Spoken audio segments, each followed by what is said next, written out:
Hello students, welcome to our YouTube channel first mover institution. आज हम लोग pronoun का पार्ट थर्ड डिस्कस करने जा रहे हैं। प्रोनाउन के पार्ट फर्स्ट में हम लोगों ने देखा था कि पर्सनल प्रोनाउन क्या होते हैं, उनके यूजेस। प्रोनाउन के पार्ट सेकेंड में हम लोगों ने रेसिप्रोकल प्रोनाउन और डिस्ट्रीब्यूटिव प्रोनाउन को डिटेल में समझा था। उसके एग्जांपल्स के यूजेस, सेंटेंस में कैसे करेक्ट और कैसे इनकरेक्ट। अगर आपने वो दोनों पार्ट्स नहीं देखे हैं तो इस पार्ट्स को देखने के पहले आप प्रोनाउन का पार्ट फर्स्ट और पार्ट सेकंड देख लीजिए और ध्यान से सुनिएगा कि ये जो हम डिस्कशन करने जा रहे हैं प्रोनाउन का, वो पूरा का पूरा यूज वाइज कर रहे हैं। डेफिनेशंस पर उतना ज्यादा तवज्जो नहीं देनी है, बल्कि हमें जो ज्यादा इंपॉर्टेंस देनी है वो देनी है किस पर, उनके यूजेस पर। क्योंकि आपके एग्जाम में जब भी क्वेश्चन बनेंगे डेफिनेशन के नहीं बनते हैं। ध्यान रखिएगा, हमेशा जो क्वेश्चन बनेंगे वो फिल इन द ब्लैंक्स के बनेंगे, करेक्शन के बनेंगे, कॉमन एरर्स के बनेंगे। तो ये सारी चीजें आप डेफिनेशन से नहीं कर सकते हो। आप अगर इन सारे को करना चाहते हो तो आपको वर्ड्स के यूजेस सीखने पड़ेंगे। इसीलिए मैंने पहले पार्ट में आपको पर्सनल प्रोनाउन का यूज डिटेल में समझाया है। पार्ट सेकंड में हम लोगों ने reciprocal pronoun, each other, one another का यूज जो है डिटेल में समझा है। पार्ट सेकंड के ही प्रोनाउन के एक दूसरे टाइप डिस्ट्रीब्यूटिव प्रोनाउन में हम लोगों ने ईच, एवरी, ईदर और नीदर के यूजेस को डिटेल में समझा है, कैसे किनका यूज करना है। अब आज जो हम लोग डिस्कस करने जा रहे हैं वो है रिफ्लेक्सिव प्रोनाउन का। रिफ्लेक्सिव प्रोनाउन क्या होता है, ठीक है। तो जैसा कि इसका नाम ही है, रिफ्लेक्स से बना हुआ है, रिफ्लेक्सिव, ठीक है। रिफ्लेक्शन को शो करेगा। रिफ्लेक्शन का मतलब क्या होता है, जब कोई चीज जिस मीडियम से चलती है उसी मीडियम को लौट जाए तो इस प्रोसेस को अपन क्या बोलते हैं, रिफ्लेक्शन बोलते हैं, सीधा। इसका मतलब क्या है कि हम इंग्लिश में बात कर रहे हैं तो इंग्लिश में एक डूअर होगा, एक सब्जेक्ट होगा। वो सब्जेक्ट जो है वो कोई ना कोई काम करेगा, उसके द्वारा किए गए काम का असर अगर उसी पर पड़ जाए, उसने जो काम किया है, means when the action of subject reflect upon itself, जब सब्जेक्ट के द्वारा किए गए काम का असर उसी सब्जेक्ट पर ही पड़े, उसी डूअर पर पड़े, उसी व्यक्ति पर पड़े जो वो काम कर रहा है, तो वो जो वर्ड होता है वो क्या होता है, रिफ्लेक्सिव प्रोनाउन का वर्ड होता है। और आप ध्यान से समझिएगा, मैं एक सेंटेंस के थ्रू इस बात को प्रूव करता हूं। अगर हमने लिखा ही हर्ट्स, ठीक है, वह चोट पहुंचाता है। अगर मैंने लिखा ही हर्ट्स मी, तो इसका मतलब क्या है, वह मुझे चोट पहुंचाता है। काम क्या हो रहा है, एक्शन क्या है यहाँ पे, चोट पहुंचाने का। पहुंचाने का काम कौन करता है, ही, मतलब ये हमारा सब्जेक्ट होगा। और चोट किसको पहुंचती है, मी, मैं कौन होऊंगा वहां पे, ऑब्जेक्ट होऊंगा। तो सब्जेक्ट जो काम कर रहा है उसका असर किसी दूसरे व्यक्ति पर पड़ रहा है, सब्जेक्ट पर नहीं पड़ रहा है, ही पर नहीं पड़ रहा, उसका जो इफेक्ट है वो किसी दूसरे व्यक्ति पर पड़ रहा है। अब ध्यान से समझिए, अगर हमने लिखा he hurts himself, he hurts himself, तो ध्यान दीजिए यहाँ पे जब हमने यूज किया he hurts himself का, तो इसका मतलब काम फिर हुआ चोट पहुंचाने का। चोट कौन पहुंचा रहा है, ही। चोट पहुंचा किसको रहा है, ही को, ठीक है। चोट पहुंचाने का जो काम है वो भी ही कर रहा है, और चोट पहुंच किसको रही है, ही को पहुंच रही है। इसलिए हमने एक वर्ड यूज कर लिया, क्या, हिमसेल्फ। मतलब ये हिमसेल्फ जो है वो सब्जेक्ट का ही क्या है, रिफ्लेक्शन है। इसी कारण इसको अपन क्या बोलते हैं, रिफ्लेक्सिव प्रोनाउन। और ध्यान रखिएगा, अगर हम हिंदी में बात करें तो रिफ्लेक्सिव प्रोनाउन एक्शंस रखते हैं खुद को, स्वयं को, ठीक है। चाहे आप लिख दीजिए खुद को, चाहे आप लिख दीजिए क्या, स्वयं को। तो रिफ्लेक्सिव प्रोनाउन की जो मीनिंग होगी, जो सेंस होगा, वो हिंदी में होगा क्या, खुद को या स्वयं को। ही हर्ट्स हिमसेल्फ, वह स्वयं को चोट पहुंचाता है, वो स्वयं को चोट पहुंचाता है, खुद को चोट पहुंचाता है। अगर मैंने बोला कि आई बॉट अ शर्ट, ठीक है, आई बॉट अ शर्ट। अब ध्यान से समझिए, फॉर माई ब्रदर, तो मैंने क्या किया, एक शर्ट खरीदी, किसके लिए खरीदी? अपने भाई के लिए। किसके लिए खरीदी? अपने भाई के लिए खरीदी। तो जब मैंने शर्ट खरीदा है और अपने भाई के लिए खरीदा है, तो यहाँ पे खरीदने वाला अलग व्यक्ति है और जिसके लिए खरीदा गया वो क्या है? अलग व्यक्ति है। रिफ्लेक्शन नहीं हुआ, सब्जेक्ट का रिफ्लेक्शन नहीं हुआ। लेकिन अगर मैं एक सेंटेंस लिखता हूं कि आई बॉट अ शर्ट, मैंने एक शर्ट खरीदा, अब वो शर्ट पहनूंगा भी कौन? मैं ही पहनूंगा। तो मुझे क्या लिखना पड़ेगा?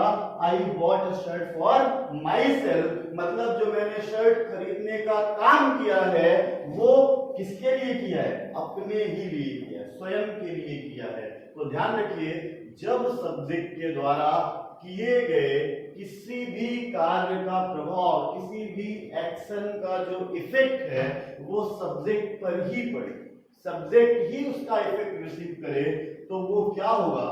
वो होगा रिफ्लेक्सिव प्रोनाउन। और इसी कारण मैंने बोला है आपसे कि आप इसको रिफ्लेक्शन वर्ड से समझिएगा। रिफ्लेक्शन का मतलब वो है कि जो चीज जहां से चले वहीं खत्म हो जाए। शर्ट खरीदने का काम जो था वो मैंने शुरू किया था और मुझे पर आके खत्म होगा, मैं ही पहनूंगा। चोट पहुंचाने का काम रवि ने शुरू किया और रवि अपने आप को ही चोट पहुंचाता है। तो जिस व्यक्ति ने काम शुरू किया उसका इफेक्ट भी वही रिसीव करे। ऐसे प्रोनाउन को अपन क्या बोलते हैं? Reflexive pronoun. तो ध्यान रखिएगा, ये जो सेल्फ केस होते हैं, ठीक है, ये जो सेल्फ केस होते हैं प्रोनाउंस के, पर्सनल प्रोनाउन के जो सेल्फ केस होते हैं, उन्हीं को अपन क्या बोलते हैं? Reflexive pronoun. ठीक है, वर्ड्स कौन कौन से? मैंने बताया था आप लोगों को, इसमें भी बच्चे बहुत सारी गलतियां करते हैं। मैंने बताया था पर्सन आप लोगों को फर्स्ट, सेकंड और थर्ड। ध्यान रखिएगा, फर्स्ट और सेकंड पर्सन के जो रिफ्लेक्सिव प्रोनाउन होते हैं वो पजेसिव एडजेक्टिव से बनाए जाते हैं। ठीक है, ध्यान से समझ लीजिएगा। फर्स्ट और सेकंड पर्सन के रिफ्लेक्सिव प्रोनाउन पजेसिव एडजेक्टिव से बनाए जाते हैं। मतलब एक वर्ड हमें मिलेगा क्या? माई सेल्फ, और एक वर्ड हमें मिलेगा क्या? Our self.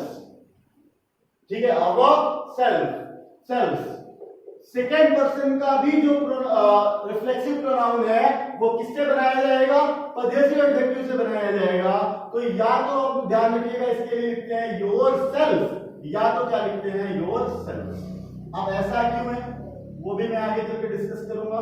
ठीक है, और जो थर्ड पर्सन है हमारे पास, जो हमारे पास थर्ड पर्सन है, ध्यान रखिए उनका जो हम सेल्फ केस लिखते हैं वो पजेसिव एडजेक्टिव से नहीं लिखते हैं। उनका जो सेल्फ केस लिखा जाता है वो लिखा जाता है उनके ऑब्जेक्टिव केस से। जैसे ही है थर्ड पर्सन, ही का पजेसिव केस होता है, सॉरी ही का ऑब्जेक्टिव केस होता है हिम, तो इसका रिफ्लेक्सिव केस बनता है क्या? हिमसेल्फ। ठीक है, ही का हो गया। हर का जो हम देखेंगे, हर का ऑब्जेक्टिव केस, शी का ऑब्जेक्टिव केस जो है वो हर होता है और इसका रिफ्लेक्सिव प्रोनाउन भी क्या बनेगा? Her self. इट का ऑब्जेक्टिव केस इट होता है, इसका भी जो रिफ्लेक्सिव प्रोनाउन बनेगा वो क्या बनेगा? इटसेल्फ। ठीक है, और दे का ऑब्जेक्टिव केस देम होता है और इसका जो रिफ्लेक्सिव प्रोनाउन बनेगा वो बनेगा क्या? देमसेल्व्स। ठीक है, तो ध्यान रखिएगा फर्स्ट और सेकेंड पर्सन इन दोनों के जो रिफ्लेक्सिव केस बनते हैं वो बनते हैं किससे? पजेसिव एडजेक्टिव से, जिस पर हम लोगों ने पार्ट फर्स्ट में डिस्कस किया है। ठीक है, और जो थर्ड पर्सन का रिफ्लेक्सिव केस बनेगा वो ध्यान रखिए वो बनेगा किससे? ऑब्जेक्टिव केस से, जिसको अपन एक्यूजेटिव केस भी कहते हैं। Objective case. ठीक है, ये क्लियर रखिएगा क्योंकि हम सीखे रहते हैं, जाने रहते हैं और उसके चक्कर में हम गलतियां करते रहते हैं। हम कभी हिज सेल्फ लिख देते हैं, हम कभी देयर सेल्फ लिख देते हैं, हम कभी इट्स सेल्फ लिख देते हैं। तो ध्यान रखिएगा कभी भी थर्ड पर्सन के जो रिफ्लेक्सिव केस हैं, अगर हम हिज सेल्फ लिख रहे हैं इसका मतलब हम इसको किससे बना रहे हैं? इसको हम बना रहे हैं पजेसिव केस से, ये रॉन्ग होता है। अगर हम कभी देयर सेल्फ लिख रहे हैं ये रॉन्ग होता है, क्योंकि हम करेक्ट इंग्लिश पढ़ रहे हैं। कॉमन एरर्स हमें फाइंड करनी पड़ेगी, फिर इन द ब्लैंक्स में करेक्ट वर्ड को फिल करना पड़ेगा। तो ये ध्यान रखिए जो वर्ड्स है वो क्या है? रॉन्ग। अब एक और कॉन्सेप्ट यहाँ पे निकल के आता है, कुछ वर्ड में मैंने सेल्फ लिखा हुआ है, कुछ वर्ड में मैंने सेल्फ लिखा हुआ है। हालांकि इजी सा टर्म है, आप ध्यान रखिए जब आप नंबर पढ़ते हैं तो नंबर में आप एक कॉन्सेप्ट पढ़ते हैं कि यदि किसी सिंगुलर नंबर, सिंगुलर नाउन की एंडिंग जो है वो लेटर एफ या एफ ई से हो रही है, उसका प्लूरल बनाने के लिए हम क्या लिख देते हैं, एफ या एफ ई को हटाकर बी ई एस। ठीक है, तो ये जो सेल्फ है वो सिंगुलर फॉर्म है और ये जो सेल्फ है वो प्लूरल फॉर्म है। तो इसका मतलब क्या, आई एक तो माई भी एक, तो माई के साथ क्या लगेगा, सेल्फ। वी हम बहुत सारे, उसके साथ क्या लगेगा, सेल्फ। योर यू एक के लिए भी होता है। अगर मेरे सामने कोई एक स्टूडेंट बैठा हुआ है तो मैं बोलूंगा यू। अगर मेरा कोई एक फ्रेंड है मेरे साथ तो मैंने बोला क्या, you are my best friend, तो एक है। ठीक है, और अगर मेरे सामने 10 बच्चे बैठे हुए हैं तब भी मैं क्या बोलूंगा, यू। तो यू का यूज हम एक के लिए भी करते हैं और यू का यूज एक से ज्यादा के लिए भी होता है, इसलिए इसका जो रिफ्लेक्सिव केस होता है उसमें सेल्फ का भी यूज होगा और सेल्फ का भी यूज होगा। आगे आते हैं, क्योंकि इनको मैंने बताया इनको किससे बनाना है, ऑब्जेक्टिव केस से। आप ध्यान रखिएगा पजेसिव केस से थर्ड पर्सन के रिफ्लेक्सिव प्रोनाउन गलत होते हैं, तो इनको हमें किससे बनाना है, पजेसिव केस से। तो हम किसका यूज करेंगे, हिम का, हर का, इट का। तो इनको बनाना है ऑब्जेक्टिव केस से, तो हमें हिम का यूज करना है, हर का यूज करना है, इट का यूज करना है और देम का यूज करना है। और जब इन वर्ड्स का यूज करना है तो आपको पता है he singular, she singular, it singular, सबके साथ सेल्फ लगा हुआ है। लेकिन जब हम दे पर आते हैं, दे प्लूरल का बोध कराता है, इसलिए हमने क्या ऐड किया, सेल्फ। तो जो वर्ड सिंगुलर को डिनोट करते हैं उनके साथ सेल्फ यूज होगा, जो वर्ड्स प्लूरल को डिनोट करते हैं उनके साथ हम सेल्फ का यूज करते हैं। क्लियर हूं मैं? तो यहां तक की बातें सभी को समझ में आ गई होंगी। अगला जो टर्म है वो ध्यान रखिएगा, मैंने पहले ही बताया है। अब कितने ही रिफ्लेक्सिव केस होते हैं ध्यान रखिएगा, थर्ड पर्सन बेसिकली मैं बार बार कह रहा हूं क्योंकि बच्चे कई बार मुझे अपने नोट्स में या पेपर में गलतियां करते हुए लिखते हैं कि वो रिफ्लेक्सिव प्रोनाउन बनाते हैं पजेसिव केस का भी थर्ड पर्सन का, वो रॉन्ग होता है। आगे आते हैं, अगर हम बात करते हैं रिफ्लेक्सिव प्रोनाउन का यूज कैसे करेंगे, ठीक है, रिफ्लेक्सिव प्रोनाउन का हम यूज कैसे करेंगे, तो ध्यान रखिएगा रिफ्लेक्सिव प्रोनाउन का मोस्ट इंपॉर्टेंट है, इसलिए मैं लिख देता हूं रिफ्लेक्सिव प्रोनाउन का यूज सब्जेक्ट के अकॉर्डिंग होता है, सब्जेक्ट के अकॉर्डिंग होता है, मोस्ट इंपॉर्टेंट है। रिफ्लेक्सिव प्रोनाउन का use according to subject, reflexive pronoun का यूज हम सब्जेक्ट के अकॉर्डिंग ही कर पाएंगे। अगर हमने सब्जेक्ट में आई लिखा है तो ध्यान रखिए, अगर मैं लिख दूं आई हर्ट हिमसेल्फ, अब आप समझ गए होंगे ये सेंटेंस सही है या रॉन्ग है, तो आपको पता चलेगा कि सेंटेंस क्या है, रॉन्ग है। क्योंकि आई हर्ट हो सकता है मैं किसी दूसरे व्यक्ति को हर्ट करूं तो मुझे फिर क्या लिखना चाहिए था, आई हर्ट हिम, आई हर्ट हिम। अगर मैं अलग, मेरा इफेक्ट रिसीवर अलग, मेरे द्वारा किए गए काम का इफेक्ट रिसीव करने वाला बंदा अलग, तो मैं दोनों को सब्जेक्टिव ऑब्जेक्टिव में लिखूंगा। इसको मैंने सब्जेक्ट में लिख दिया, इसको ऑब्जेक्ट में लिख दिया। अगर मैं ही काम करने वाला और मैं ही इफेक्ट भी रिसीव करने वाला तो मुझे क्या लिखना पड़ेगा, आई हर्ट माई सेल्फ। तो ये माई सेल्फ कब लिखा जाएगा, जब सब्जेक्ट में हमारे पास क्या हो, आई हो। तो आइए इसके कुछ और एग्जांपल्स लेते हैं जो मैंने लिख रखा है, रिफ्लेक्सिव प्रोनाउन का यूज सब्जेक्ट के अकॉर्डिंग होता है। जैसे मैं एक सेंटेंस लिखता हूं कि रवि एंड सविता सॉट, ठीक है, अब डॉट डॉट, ध्यान से समझिएगा, यहां पे जो ऑप्शन है रवि एंड सविता हमारा सब्जेक्ट है, ठीक है, मैंने पहले बताया रिफ्लेक्सिव प्रोनाउन का यूज सब्जेक्ट के अकॉर्डिंग होता है। तो अब अगर इसकी ऑप्शन में दिया हो क्या, हिमसेल्फ, ऑप्शन में दिया हो क्या, हरसेल्फ, ऑप्शन में दिया हो देमसेल्व्स, ठीक है, ऑप्शन में क्या दिया हो, देमसेल्व्स, या ऑप्शन में दिया हो अवरसेल्व्स, ठीक है। तो पहली चीज आप ध्यान से समझिए, इसका जो सब्जेक्ट है वो क्या है, रवि एंड सविता, तो ये अवरसेल्व्स तो कभी नहीं हो सकता, ठीक है, क्योंकि नाउन है। और नाउन के लिए ध्यान रखिएगा, अगर कोई मेल तो ही उसका प्रोनाउन लिया जाता है, अगर कोई फीमेल तो उसका शी प्रोनाउन लिया जाता है, अगर प्लूरल है तो फिर दे लिया जाता है, वो मैं पहले भी डिस्कस कर चुका आप लोगों से। तो नाउन्स के लिए कभी अपन आई और वी का यूज करते नहीं है, तो मतलब आवर सेल्फ तो पहले ही गलत हो गया। अब हमारे पास ऑप्शन आता है हिमसेल्फ और ऑप्शन आता है क्या, हरसेल्फ। देखिए ध्यान से, रवि एंड सविता शॉट। रवि और सविता दो व्यक्ति हैं और दोनों क्या करते हैं, शूट करते हैं, मतलब गोली मार लेते हैं। ठीक है, किसको मारेंगे, अपने आप को, मीनिंग के अकॉर्डिंग तो हम यही लेंगे। अगर यहाँ पे आया द लायन, ठीक है, तो कोई दिक्कत नहीं है, एक अलग पर्सन हो गया। लेकिन यहाँ पे जो वर्ड्स हमारे पास ऑप्शन में है तो हमें उन्हीं से चूज करना है, तो रिफ्लेक्सिव ही लेना है। मतलब रिफ्लेक्शन किसका होगा, रवि का और सविता का, दोनों का मिला के। मतलब जब दो व्यक्ति काम करने वाले हो गए तो उसका प्रोनाउन हमेशा क्या बनता है, दे। तो इसका जो हम ऑप्शन देंगे वो क्या लेना पड़ेगा, themselves। ठीक है, तो यहां पे देखिए जो हम रिफ्लेक्सिव प्रोनाउन का यूज कर रहे हैं वो किसके अकॉर्डिंग कर रहे हैं, वो कर रहे हैं हम सब्जेक्ट के अकॉर्डिंग। ठीक है, जैसा सब्जेक्ट, जैसे एक सेंटेंस अगर आ जाए कि we injured dot dot during the game, during the game. अब अगर ये ऑप्शन, ये क्वेश्चन है आपके पास, अब इसके लिए अगर ऑप्शन दिया जाए तो देखिए सब्जेक्ट में हमारा क्या है, वी। तो वी का रिफ्लेक्सिव क्या होता है, अवरसेल्व्स। तो यहां पे हम क्या लिखेंगे, वी इंजर्ड अवरसेल्व्स। हमने चोट पहुंचा ली, किसको पहुंचा ली, अपने आप को पहुंचा ली। ठीक है, we injured ourselves during the game. Game के दौरान हमने अपने आप को क्या करी, चोट पहुंचा ली। तो ध्यान से समझ लीजिएगा, रिफ्लेक्सिव प्रोनाउन हमेशा किसके अकॉर्डिंग यूज होते हैं, उस वर्ड के अकॉर्डिंग जिसके लिए वो रिफ्लेक्शन है, और वो वर्ड हमेशा क्या होता है, सब्जेक्ट। तो रिफ्लेक्सिव प्रोनाउन मैंने पहले ही डेफिनेशन में बता दिया है कि रिफ्लेक्सिव प्रोनाउन सब्जेक्ट के ही रिफ्लेक्शन होंगे, मतलब उनका यूज भी हम करेंगे तो सब्जेक्ट के अकॉर्डिंग ही करेंगे। इसका सीधा सा मतलब है, इजी से वर्ड्स हैं, आप ध्यान रखिएगा।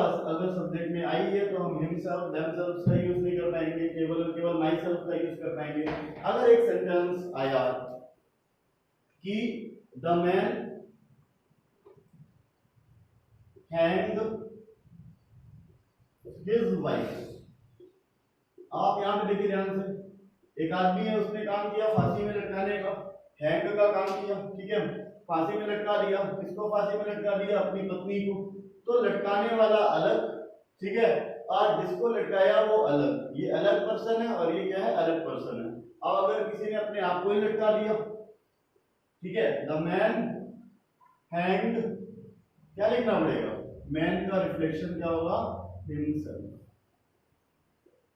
ठीक है, तो शायद मेरी बात आप लोगों को समझ में आ रही होगी कि ध्यान रखिए रिफ्लेक्सिव प्रोनाउन में हम हमेशा और हमेशा किसका यूज कर सकते हैं, उन्हीं वर्ड्स का यूज कर सकते हैं जो सब्जेक्ट में लिखे हैं, उन्हीं के रिफ्लेक्सिव केस का। ठीक है, अब एक इंपॉर्टेंट बात है, ये जो हमारे रिफ्लेक्सिव केस होते हैं, रिफ्लेक्सिव वर्ड्स होते हैं, जो हमारे रिफ्लेक्सिव वर्ड्स हैं, ये दो प्रकार के प्रोनाउन हैं, एक ही प्रोनाउन नहीं है, ध्यान से समझ लीजिएगा। ये जो रिफ्लेक्सिव वर्ड्स है वो दो प्रकार के प्रोनाउन हैं। एक तो ये रिफ्लेक्सिव प्रोनाउन है,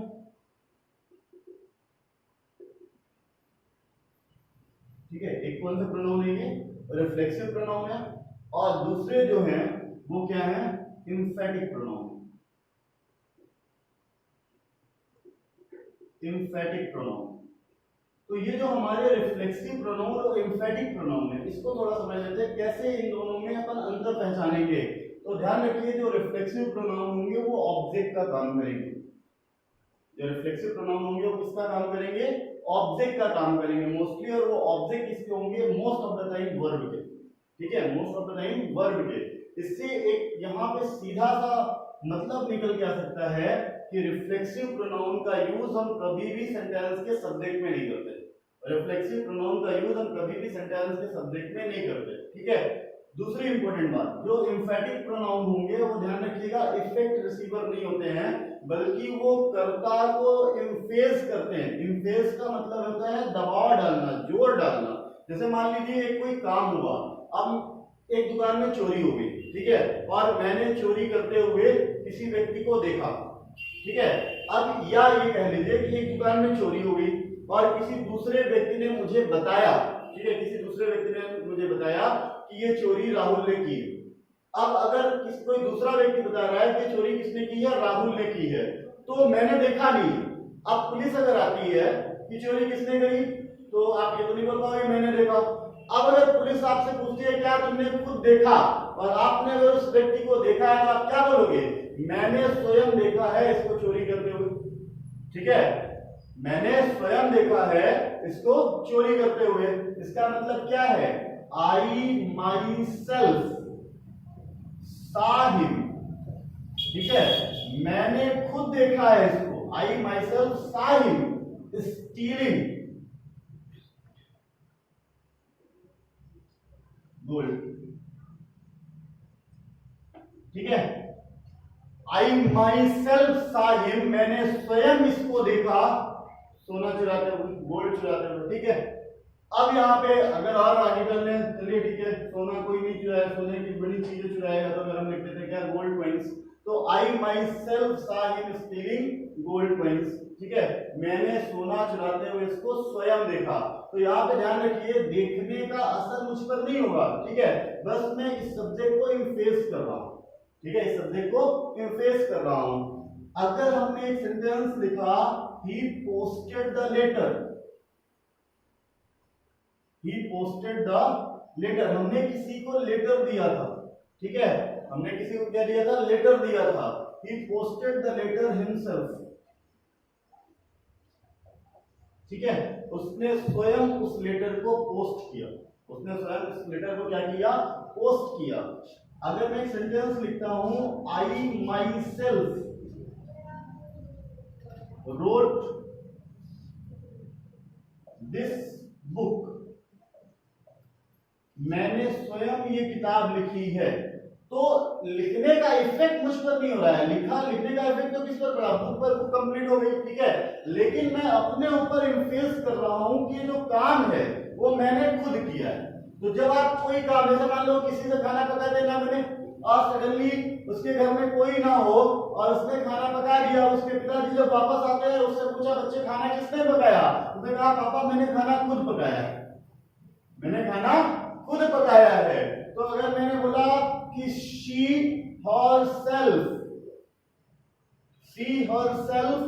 cooked food, मतलब खाना पकाने का जो काम है वो उसने खुद किया है। तो जब इफेक्ट नहीं पड़ रहा है, हो सकता है उसने अपने मम्मी पापा के लिए पकाया हो, खुद जरूरी ना है कि वो थोड़ी खाएगी, लेकिन जो पकाने का काम है वो किसने किया है, खुद किया है। तो जो हम सब्जेक्ट पर इन्फेस करते हैं, सब्जेक्ट पर दबाव डालते हैं, तो जो हम सेल्फ केस लिखते हैं वो कौन से होते हैं, वो होते हैं एम्फैटिक प्रोनाउन।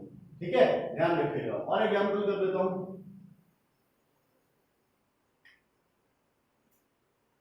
अगर मैं लिखता हूं कि ही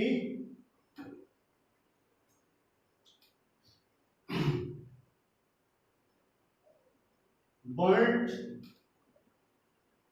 himself, ठीक है, एक सेंटेंस मैंने ये लिखा, he burnt himself। अगर हमने एक सेंटेंस लिखा, he burnt,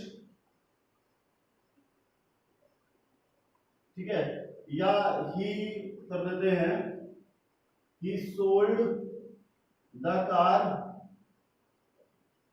by himself, he sold the car by himself। ठीक है, अब ध्यान से समझिए, यहां पे जो हमने लिखा he burnt himself, तो ही ने जो काम किया बर्न करने का, जलाने का, तो जला कौन, वो स्वयं। ठीक है, जला कौन, वो स्वयं।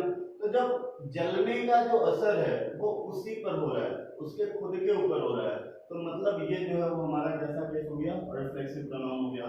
ही sold the car by himself, उसने कार खुद ही बेची है। ठीक है, उसने जो कार बेची है वो खुद बेची है। तो ये सब्जेक्ट पर इम्फेस कर रहा है, रिफ्लेक्ट नहीं कर रहा है, सब्जेक्ट पर दबाव डाल रहा है कि जो बेचने का कार्य है वो इसी व्यक्ति ने किया। ठीक है, जो बेचने का कार्य है वो इसी व्यक्ति ने किया है, इसलिए क्या हो जाएगा हमारा एम्फैटिक प्रोनाउन। तो ध्यान रखिएगा, रिफ्लेक्सिव प्रोनाउन का मतलब है when the action of subject reflect upon itself, जब सब्जेक्ट के द्वारा किया गया कार्य उस पर ही रिफ्लेक्ट करे, उसी पर उसका रिफ्लेक्शन हो, उसी पर उसका असर हो, तो वो हमारा होता है रिफ्लेक्सिव प्रोनाउन। और जब सब्जेक्ट के द्वारा किए गए कार्य का असर उसी पर ना हो, बल्कि वो सब्जेक्ट पर इन्फ्लुएंस करे, उस पर प्रेशर बनाए, उस पर दबाव डाले कि हाँ ये काम इसी व्यक्ति ने किया, ठीक है। अगर हमने लिखा he himself stole the book, ठीक है, हमने टीचर से शिकायत करी किसी बच्चे से कि नहीं उसने किसी से चोरी नहीं करवाई है, उसने खुद चोरी की है, तो जो चोरी करने का काम है वो उसने खुद ही किया है, ठीक है। तो हम उसके ऊपर क्या कर रहे हैं, इन्फ्लुएंस कर रहे हैं, दबाव बना रहे हैं। तो जब सब्जेक्ट पर इन्फ्लुएंस किया जाए वो प्रोनाउन एम्फेटिक होता है। और जब हम सब्जेक्ट पर रिफ्लेक्शन की बात करें कि सब्जेक्ट ने जो भी काम किया, सब्जेक्ट ने जो भी काम किया, चोट पहुंचाने का काम किया उसी पर असर हुआ, फांसी लगाने का काम किया खुद ही मर गया, ठीक है। तो ऐसी कंडीशन में जो हम प्रोनाउन लिखते हैं, जो सेल्फ केस लिखते हैं, वो हमेशा रिफ्लेक्सिव प्रोनाउन होता है। But the most important thing is that, आप ध्यान रखिएगा, reflexive pronoun are never used in the subject of a sentence. Reflexive pronoun का यूज हम कभी भी सेंटेंस के सब्जेक्ट में नहीं करते। अगर हमने एक सेंटेंस लिखा Ravi and myself, Ravi and myself, ठीक है, वेंट देयर।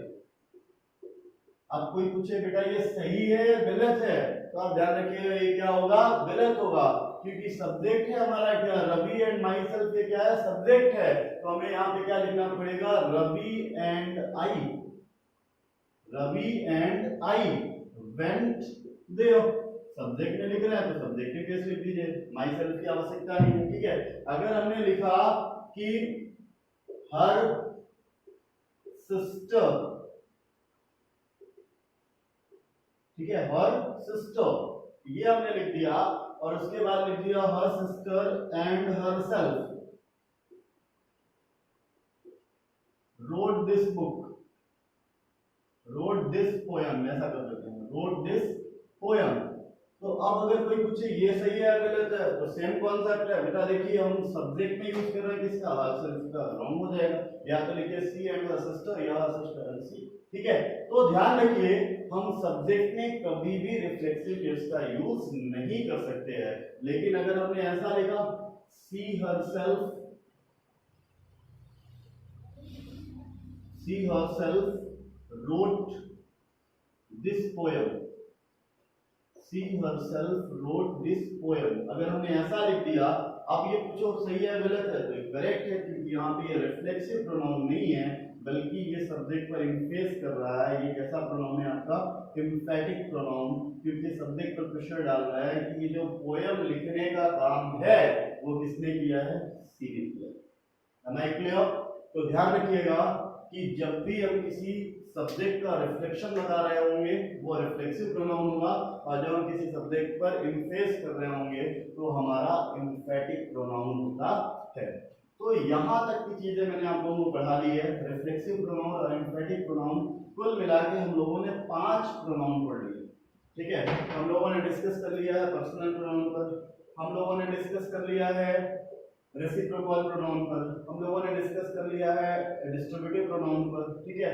हम लोगों ने चर्चा कर ली है रिफ्लेक्सिव प्रोनाउन पर, और रिफ्लेक्सिव प्रोनाउन के साथ साथ हम लोगों ने डिस्कस कर लिया है एम्फेटिक प्रोनाउन पर। तो ध्यान रखिए आज के इस प्रोनाउन के पार्ट में इतना ही। 5 प्रकार के प्रोनाउन हो चुके हैं, अभी आपके प्रोनाउन के और भी टाइप्स बाकी है, जिसमें हम लोगों को मोस्ट इंपॉर्टेंटली रिलेटिव प्रोनाउन पढ़ना है। और रिलेटिव प्रोनाउन में हमें सीखना है what is the difference between the use of who, which, whom, that। Most important concept है, who, which, whom, that और whose में क्या डिफरेंस है और इनका यूज हम कहां पे करते हैं, क्योंकि एरर्स में, सेंटेंस को कंबाइन करने में, सेंटेंस के फिल इन द ब्लैंक्स में इन वर्ड्स का यूज बहुत ज्यादा पूछा जाता है। कॉमन एरर्स में दैट का यूज कर दिया गया, और हो सकता है कि उस कॉन्सेप्ट में दैट का यूज ना होता हो, तो ये सारी चीजें जो है हम प्रोनाउन के नेक्स्ट पार्ट में, जिसमें हम रिलेटिव प्रोनाउन पर डिस्कस कर रहे होंगे, उसमें चर्चा करेंगे। इस वीडियो को पूरा जरूर देखें, क्योंकि इस वीडियो में जो हमने यूज डिस्कस किए हैं वो कहीं ना कहीं आपके एग्जाम में कॉमन एरर से रिलेटेड और फिल इन द ब्लैंक से रिलेटेड बड़े इंपॉर्टेंट यूज है, और इंग्लिश की आपको करेक्ट करने में हेल्प करेंगे। क्योंकि हम इंग्लिश सीखते तो रहते हैं, बोलते भी रहते हैं, सुनते भी रहते हैं, पर क्या वो करेक्ट है या नहीं है वो हम भूल जाते हैं। जैसे कि मैंने बताया, हम थर्ड पर्सन के लिए कभी भी पजेसिव एडजेक्टिव के साथ या पजेसिव केस के साथ हम कभी भी रिफ्लेक्सिव वर्ड का यूज नहीं कर सकते, सेल्फ का यूज नहीं कर सकते, वो गलत होता है। किसी भी प्रकार के पर्सन में, फर्स्ट हो, सेकंड हो, थर्ड पर्सन हो, ध्यान रखिएगा पजेसिव प्रोनाउन के साथ कभी भी सेल्फ केस नहीं बनाया जाता है। अगर हम माइंड सेल्फ लिख देते हैं तो गलत है, अगर हम आवर्स सेल्फ लिख देते हैं तो गलत है। ठीक है, कौन से वर्ड के साथ सेल्फ लगेगा, कौन से वर्ड के साथ सेल्फ लगेगा, ये सारी चीजें हम लोगों ने डिस्कस कर ली है। तो अगर आपको ये वीडियो अच्छी लगी हो और ग्रामर का ये टॉपिक जो हम लोगों ने डिस्कस किया है, रिफ्लेक्सिव प्रोनाउन का और एम्फेटिक प्रोनाउन का, अगर इसका डिफरेंस समझ में आ गया हो आप लोगों को, वीडियो अच्छी लगी हो तो इस वीडियो को लाइक करें और हमारे चैनल को ज्यादा से ज्यादा सब्सक्राइब करें और ज्यादा से ज्यादा अपने दोस्तों तक शेयर करें, ताकि ये सारी इंफॉर्मेशन जो हम डिस्कस कर रहे हैं वो अदर स्टूडेंट्स तक भी पहुंच पाए, और वो भी इंग्लिश के बेसिक कॉन्सेप्ट टू एडवांस तक के जो कॉन्सेप्ट हैं उनको बेहतर ढंग से सीख समझ पाए। Thank you for watching the video.